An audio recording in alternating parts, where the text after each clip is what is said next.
আমি যদি তোমাকে বলি তোমার অঙ্ক করতে কেমন লাগে, তোমরা অনেকেই বলবে একদম ভালো লাগে না।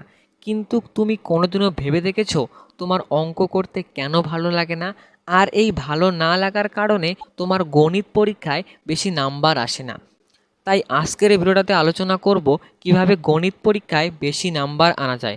তো চলো ভিডিওটা শুরু করা যাক। শুরু করার আগে ছোট্ট একটা রিকোয়েস্ট, চ্যানেলে নতুন হয়ে থাকলে প্লিজ একটা লাইক দিয়ে চ্যানেলটাকে সাবস্ক্রাইব করে দিও। তো চলো ভিডিওটা শুরু করা যাক। তুমি যদি গণিত পরীক্ষায় বেশি নাম্বার আনতে চাও তাহলে তোমাদের কিন্তু বেসিক ক্লিয়ার থাকা চাই। তোমাদের যদি বেসিক ক্লিয়ার না থাকে তাহলে কিন্তু তোমরা কোনোদিনও অঙ্ক করতে পারবে না এবং তোমাদের কোনোদিনও অঙ্ক করতে ইচ্ছাই করবে না। তাই তোমাদের বেসিক ক্লিয়ার থাকা চাই।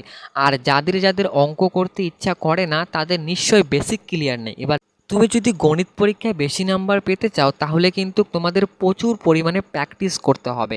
আমি জানি তোমার অঙ্ক করতে খুবই ভালো লাগে, তুমি অঙ্কে ভালো এক্সপার্ট, অঙ্ক তুমি খুব ভালো পারো, কিন্তু তুমি প্র্যাকটিস করো না।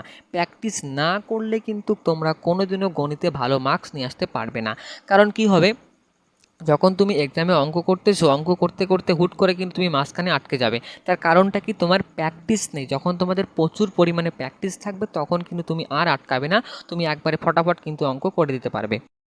নিজের প্রতি বিশ্বাস থাকা চাই। অনেকে এমন স্টুডেন্ট আছে তারা খুব ভালো অঙ্ক করতে পারে না এবং কি তাদের অঙ্ক মাথার মধ্যে ঢোকে না। তো তোমারও যদি এরকম সমস্যা হয় আমি তোমাকে বলবো, দেখো নিজের প্রতি বিশ্বাস রাখো।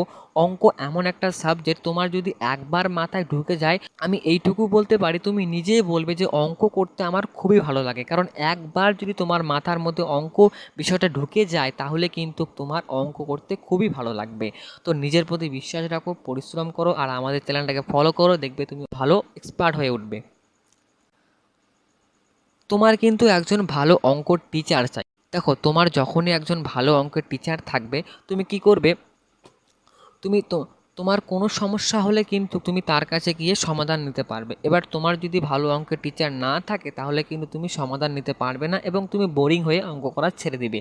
তাই তোমার কাছে একজন ভালো অঙ্কের শিক্ষক বা শিক্ষিকা থাকা চাই, তাহলে কিন্তু তোমার অঙ্ক পরীক্ষায় কিন্তু ভালো মার্কস আসবে। আর সবথেকে যেটা বড় কথা, আমি বারংবার বলতেছি, তোমাদের প্র্যাকটিস প্র্যাকটিস না করলে কোনোদিনও অঙ্কে ভালো হওয়া যায় না। তো আজকের ভিডিও এখানে শেষ করলাম। ভিডিও ভালো লাগলে প্লিজ লাইক দিয়ে চ্যানেলটাকে সাবস্ক্রাইব করে দিও।